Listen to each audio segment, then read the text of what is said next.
नरेंद्र मोदी सरकार को या बीजेपी सरकार को अगर आपको रैंक करना हो या मार्क्स देने हो, महंगाई, बेरोजगारी, भ्रष्टाचारी, इन सबको लेके, तो कितने मार्क्स देना चाहेंगे आप? इंसान को 3 चीजें गुनाह करने से रोकती थी।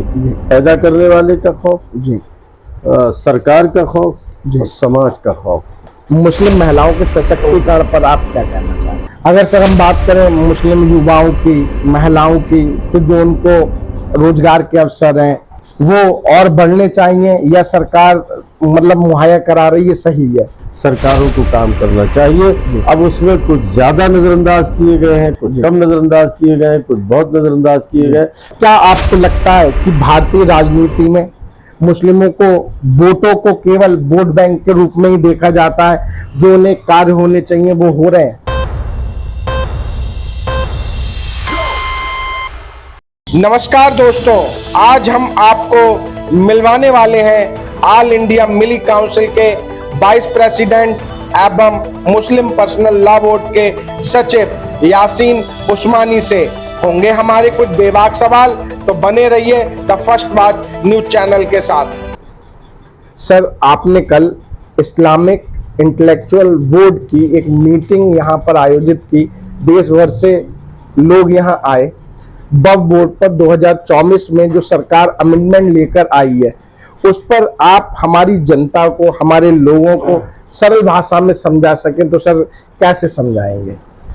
तो देखिए, हिंदुस्तान में, हमारे इस अजीज वतन में जी, वक्फ बोर्ड एक डिपार्टमेंट है जी, और वक्फ कहते हैं कि किसी चीज को किसी के नाम पर जी, दे देना, वक्फ कर देना। जी, तो इस्लामी कंसेप्ट में जी, जो वक्फ कहा जाता है, वो उस चीज़ को कहा जाता है कि जो अल्लाह ताला के नाम पर वक्फ कर दी जाती है, दान दे दी जाती है, जी, और वो उसका मालिक होता है जी, और हम लोग उसके मुतवल्ली होते हैं।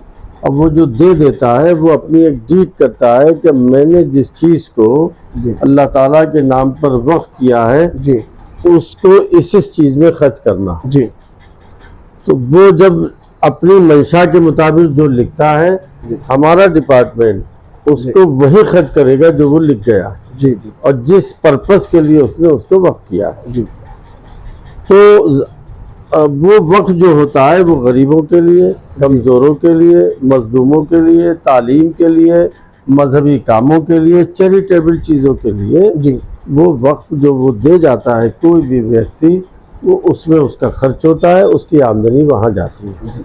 अगर जो बदलाव कर रही है सरकार अधिनियम में 2024 में, वो देश के लिए फायदेमंद है या नुकसानदेह, इस पर आपका क्या कहना होगा? देखिए, ऐसा है कि ज़रूरत के मुताबिक किसी भी डिपार्टमेंट के लिए को बेहतर बनाने के लिए कुछ उसूल और ज़ाब्ते बनाए जाते हैं। लिहाजा वक्फ को चलाने के लिए भी उसूल और ज़ाब्ते बने हुए हैं।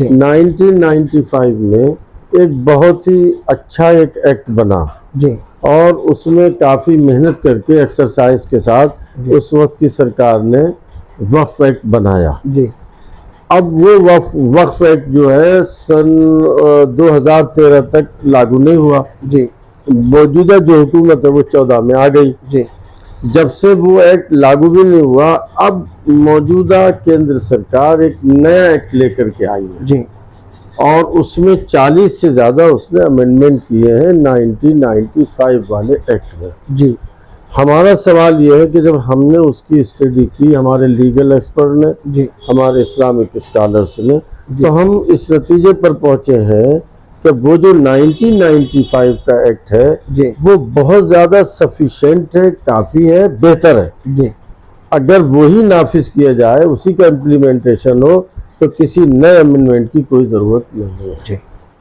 इसमें जो अमेंडमेंट किए गए, वो अमेंडमेंट करते वक्त ये भी नहीं बताया गया है कि आखिर इससे पहले का जो 1995 का एक्ट है उसमें कमी क्या थी, जी, और बहुत सारी चीजों को और आपने इसमें क्यों ये सब चीजें शामिल की, जी, और इसकी जरूरत क्या थी। उस बिल में कहीं ये जिक्र नहीं है, बस एक लाइन उस बिल में ये है कि साहब इसको और बेहतर करने के लिए हम एक नया एक्ट ला रहे हैं। जी, इतनी सी बात कहकर उसको बिल को जो है वो प्रस्तावित कर दिया गया। जी तो हमें उसकी कई जो है सेक्शन पर जो है वो हम वक्त की तहफ़्फ़ुज़ के लिए, उसकी प्रॉपर्टी के प्रोटेक्शन के लिए हम उसे मुनासिब और बेहतर नहीं समझते। उससे वक्त की प्रॉपर्टी को कोई बहुत फ़ायदा होने वाला नहीं है, बल्कि जो उसके उसूल हैं, जो उसके सिद्धांत हैं, उसको और नुकसान पहुंचने का ख़तरा है। इसलिए हम ये कह रहे हैं कि उसकी ज़रूरत ही नहीं है, आप इसको वापस ले लीजिए। जो 1995 का एक्ट है उसी को नाफिज कीजिए, वो सफिशेंट है, वो काफ़ी है, वो बेहतर है। अच्छा सर, इस वाले एक्ट में महिलाओं को भी भागीदारी की बात कही जा रही है, उस पर आपका क्या कहना होगा? पहले भी थी जी। अच्छा, पहले भी थी। अच्छा, लेकिन इस बार जोर ज्यादा दे रही है, ये कह रहे हैं। अच्छा, लेकिन थी पहले भी। Okay okay. हाँ, पहले भी थी सर। हम आपसे ये भी जानना चाहेंगे, वर्तमान समय को अगर हम लोग देखें तो वर्तमान समय में क्या आपको लगता है भारतीय राजनीति में मुस्लिम समुदाय की पर्याप्त भागीदारी है या इसको और बढ़ावा देने की जरूरत है? देखिए, ऐसा है कि हमारा जो मुल्क है, जो देश है, वो दुनिया का एक बहुत खूबसूरत मुल्क है जी, बहुत शानदार जी। और इसकी जो स्पेशलिटी है वो यही है कि यहाँ, जिसको उर्दू में कहते हैं वहदत में कसरत और कसरत में वहदत। जी जी। अनेकता में एकता, एकता में अनेकता। जी। ये इसका हुस्न है, ये इसकी खूबसूरती है। जी। और मुल्क के कॉन्स्टिट्यूशन ने, हमारे आईन ने इस मुल्क में हर शख्स को, हर बिरादरी, हर मजहब के लोगों को आज़ादी के साथ, मजहबी आज़ादी के साथ, अपनी तहजीबी या सकाफती आज़ादी के साथ ज़िंदगी गुजारने का शानदार मौका फराहम किया है। जी। आज़ादी के बाद से मुसलमानों के सिलसिले में, मुस्लिम माइनॉरिटी के जहाँ तक ताल्लुक़ है, देखिए तालीम में पीछे हैं, जी जी, रोज़गार में पीछे हैं, सियासी मैदान में पीछे हैं। तो अभी हम तरक्की की उस राह पर नहीं चल पाए हैं जिसको हम तरक्की कहते हैं और बहुत खुशहाली कहते हैं। आज भी गुर्बत हमारे यहाँ बहुत है, आज भी तालीम हमारे यहाँ बहुत है। तो ज़रूरत इस बात की है कि माइनॉरिटी के इन तमाम चीज़ों पर जो ज़िंदगी की ज़रूरियात से जुड़ी हुई हैं, ज़्यादा तवज्जो देने की ज़रूरत है कि इनकी तालीम कैसे हो, इनको रोज़गार कैसे मिले, इनकी गुर्बत कैसे दूर हो, ये बराबरी का हिस्सा कैसे पाएँ सब लोग यहाँ पर, इसके ऊपर तवज्जो देने की ज़्यादा ज़रूरत है। उसकी अभी ज़रूरत भी है, वहाँ बहुत कमी भी है। जी सर, जैसे वर्तमान समय में आपको लगता है जो सरकार मुस्लिमों को अधिकार दे रही है या उनके अधिकार सुरक्षित है, आपको लगता है? देखिए, मैं थोड़ा सा इसको क्लियर करूँ कि इस वक्त जो मौजूदा हालात है जी, इसमें जितना मुसलमानों के हुकूक का तहफ़्फ़ुज़ होना चाहिए, उनके अधिकारों को सुरक्षित रहना चाहिए और उनकी गुर्बत को दूर होना चाहिए, वो काम उतनी तेज़ी से नहीं हुआ। जी, वो होना चाहिए, उसकी ज़रूरत। जी सर, जैसे ये भी सुनने में आ रहा है सरकार अल्पसंख्यकों को दोबारा परिभाषित करने की बात कर रही है। कहा जा रहा है कि भाई अब ये मुस्लिम लोग बहुसंख्यक हो चुके हैं, उन्हें अल्पसंख्यकों का दर्जा ना दिया जाए, ऐसा भी चल रहा है। तो इस पर आपका क्या कहना होगा? नहीं, क्या ऐसा है? क्या हम बहुसंख्यक हो गए? नहीं, अब जैसे सरकार कह रही है, सरकार कह रही दोबारा परिभाषित करना है हमें। तो ये क्योंकि ऐसा है नहीं और ऐसा अगले 100-200 साल होने भी नहीं जा रहा। जी जी। क्या हम यानी मुसलमान जो है बहुसंख्यक हो जाएंगे? 13-14% लोग कैसे बहुसंख्यक हो जाएंगे? तो अभी नहीं होने जा रहा है, लेकिन हाँ, सरकार कैसे परिभाषित करेगी, कौन से फार्मूले से करेगी? जी, तो मुझे तो नहीं लगता कि ये संभव है। जी, ये तो एक असंभव सी बात। यासीन सर, क्या आपको लगता है कि भारतीय राजनीति में मुस्लिमों को वोटों को केवल वोट बैंक के रूप में ही देखा जाता है, जो उन्हें कार्य होने चाहिए वो हो रहे हैं? इस समय हम किसी भी राजनीतिक दल की बात करें, कहीं ना कहीं हमें ऐसा लगता है कि उपेक्षित किया जा रहा है। नहीं, बिल्कुल आपका बड़ा अच्छा सवाल है। आपने हमदर्दी की बुनियाद पर ये सवाल किया है कि आज़ादी के 70-75 साल में अभी तक हमें हमारे जो राइट्स मिलने चाहिए थे और ज़िंदगी के जिन शोबों में हमें तरक्की करनी चाहिए थी, वो सहूलतें और वो सब चीज़ें हमको मैसर नहीं आई। जी, और हमें ही नहीं, मैं ये बात क्यों कहूँ कि सिर्फ मुसलमानों को, बल्कि देश का एक तबका जो मजलूम है, कमज़ोर है, खा वो मेजॉरिटी का हो या माइनॉरिटी का हो, दलितों का हो या अपर कास्ट का हो, जो कमज़ोर है वो कमज़ोर ही है, उस पर ध्यान दिया ही नहीं गया। उन सबको, जितने भी कमजोर जहां जहां वर्ग के लोग हैं, उन सब के लिए खास प्रोग्राम बनाकर उनकी तरक्की, उनकी खुशहाली, उनकी रोटी रोजी, उनकी इज्जत की जिंदगी के लिए सरकारों को काम करना चाहिए। अब उसमें कुछ ज्यादा नजरअंदाज किए गए हैं, कुछ कम नजरअंदाज किए गए हैं, कुछ बहुत नजरअंदाज किए गए, ये फर्क है। उसमें हम भी शामिल हैं कि हम भी नजरअंदाज किए गए, और हमारे वोटों का इस्तेमाल करने के बाद भी जितना हक हमको मिलना चाहिए था, जितनी तरक्की हमें करना चाहिए थी, वो ऐसा नहीं हो सका। ये सवाल आपका बिल्कुल दुरुस्त है, मैं इससे एग्री करता हूँ। जैसे वर्तमान समय में देखा जाए तो SC ST में भी अब उप कैटेगरी बना रहे हैं, इस पर आपका क्या कहना होगा? देखिए, मैं अब इस सिलसिले में मैं नहीं चाहता हूँ, मेरी राय है कि ये सब बंटवारा, थोड़ा इधर थोड़ा उधर, ये सब चीज़ें देश के लिए मुनासिब नहीं है। इसका बिल जो कैटेगरी बनी हुई है, जहाँ जिसको जो हक मिल रहा है थोड़ा सा भी महफूज है किसी भी उसूल के तहत, वहाँ पर उस उसूल को लागू रखना चाहिए। कोशिश करना चाहिए कि जो लोग वाकई कमजोर हैं तो किसी भी हालत में ताकतवर और इज्जतदार बने, ये कोशिश जारी रहनी चाहिए। अगर सर हम बात करें मुस्लिम युवाओं की, महिलाओं की, तो जो उनको रोजगार के अवसर हैं वो और बढ़ने चाहिए या सरकार मतलब मुहैया करा रही है, सही है? क्या समान? देखिए, इस वक्त तो रोजगार की ओवरऑल देश में बहुत कमी है, न सिर्फ मुसलमान बच्चे बल्कि इस वक्त रोजगार देश में दिखाई नहीं देता। हम तो चूंकि कॉलेज में पढ़ाते हैं, नौजवान बच्चे दिखाई देते हैं।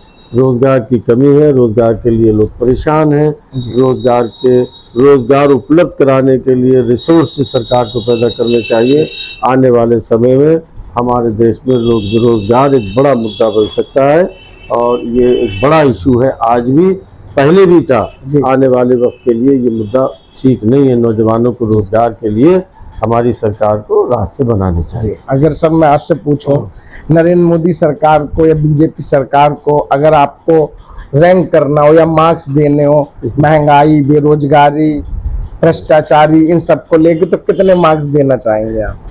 अब देखिए, आपने मुझ जैसे इतने छोटे कद के आदमी से इतना बड़ा सवाल कर दिया कि मैं अपने मुल्क के, इतना बड़ा मेरा मुल्क है, मेरा वतन है, अपने मुल्क के इतने बड़े ओहदे पर विराजमान लोगों के लिए मैं नंबर दूं और मैं ये बताऊं कि किसके नंबर कितने हैं, तो ये मुझ जैसे छोटे से आदमी के लिए मुश्किल काम है।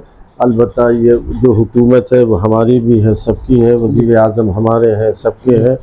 मैं कुल इतना कहना चाहता हूँ इस आपके सवाल के ज़रिए कि मुल्क की कोई भी हुकूमत हो, नंबर का गेम होता है। सरकारें डेमोक्रेसी में आती और जाती रहती हैं, जब हुकूमत आती है तो वो सबकी होती है। लिहाजा किसी भी हुकूमत को, किसी भी वज़ीर आज़म, वज़ीर आला को एक पैमाना रखना चाहिए कि मेरे देश का हर शहरी इज्जत के साथ रहे, अमन के साथ रहे, मोहब्बत के साथ रहे, सबको रोटी कपड़ा मकान मिले और मेरा देश खुशहाली तरक्की के साथ आगे बढ़े। तो उसी वज़ीर आज़म, वज़ीर आला या हुकूमत के नंबर हमारे देने की ज़रूरत ही नहीं होती, खुद ब खुद नंबर बढ़ते चले जाते। अगर आपसे मैं पूछूं, इंडिया गठबंधन में आगे चल के अखिलेश यादव और राहुल गांधी में से दोनों चेहरा बनते तो आप किसे सपोर्ट करेंगे? अभी ये सवाल जो है थोड़ा सा भविष्य के पेट में है। अभी हम लोग इस सवाल पे कोई न गौर कर सकते हैं न कह सकते हैं, इसलिए कि डेमोक्रेसी में जिसके पास नंबर ज़्यादा होते हैं वही नंबरों की बुनियाद पर वज़ीर आज़म बनता है, वज़ीर आला बनता है। अभी आने वाले इलेक्शन में मालूम होगा कि भाई सीट्स किसके पास हैं और जनता ने किसको ताकत दी है। जिसको ज़्यादा ताकत मिलेगी उस ताकत की बुनियाद पर इंसाफ का तकाजा ये होगा कि वो आइंदा मुल्क की बागडोर संभाले। उनमें से कोई भी हो सकता है, ये मौजूदा सरकार हो, कोई दूसरी पार्टी की सरकार हो। तो ये तो भविष्य में जब इलेक्शन होगा और उस इलेक्शन के बाद जो रिजल्ट्स आएंगे उस वक्त ये सवाल आपका मुनासिब होगा कि भाई अब ये नंबर आ गए, अब बताइए इनमें से कौन मुनासिब रहेगा। तो हमारी बातचीत होगी इंशाअल्लाह ताला। जी बिल्कुल सर। जाते जाते मैं आपसे ये भी जानना चाहूँगा, मुस्लिम महिलाओं के सशक्तिकरण पर आप क्या कहना चाहेंगे? देखिए, हमारे यहाँ अब हम लोग पहले ही है क्या कि जब से ये इशू सामने आया है कि भाई महिला और मर्द दोनों को जी बराबर का दर्जा हासिल है। जी अब बराबरी किस किस चीज में किसको हासिल है, ये नए सवाल दुनिया में पैदा हो गए जी ये इस जमाने में।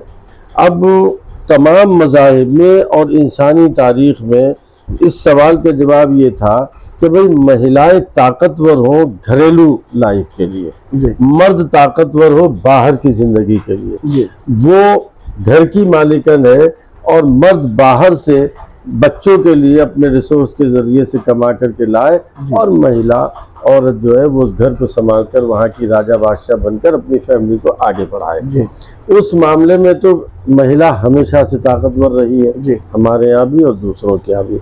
अब सवाल जब से ये खड़ा हुआ है कि भाई महिलाओं को ताकतवर कैसे बनाया जाए, जब से कि दोनों का मैदान एक हो गया जी है नहीं जी कि भाई ये सर्विस करें वो भी सर्विस करें, ये पढ़े तो वो भी पढ़े। जी तो ठीक है, उसमें भी हम लोग कोशिश करते हैं कि नंबर 1 महिलाओं को पढ़ा लिखा होना चाहिए। जी हमारी इसमें बहुत कोशिश है। जी महिलाओं को तमाम दुनिया के हालात से वाकिफ होना चाहिए। जी महिलाओं पर किसी भी हालत में महिला की हैसियत में कोई जुल्म नहीं होना चाहिए।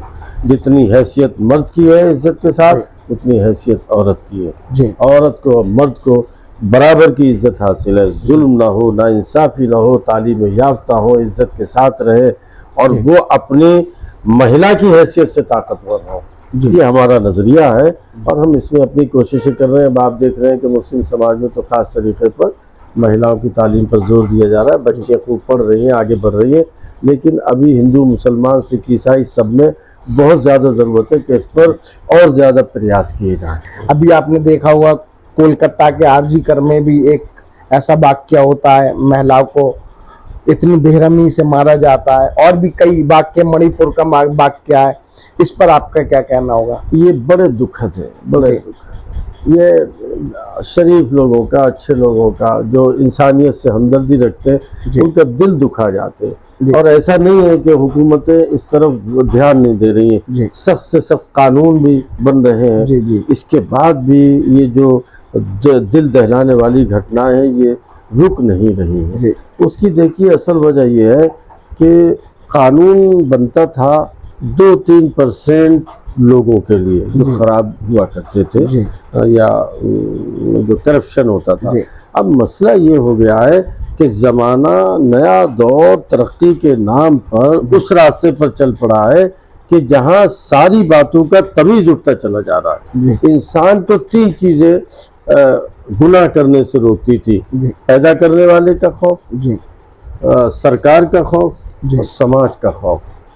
ये बहुत अफसोसनाक पहलू है कि ये तीनों डर कमज़ोर हो गए। न पैदा करने वाले का खौफ है, न सरकार का खौफ है, न समाज का खौफ है।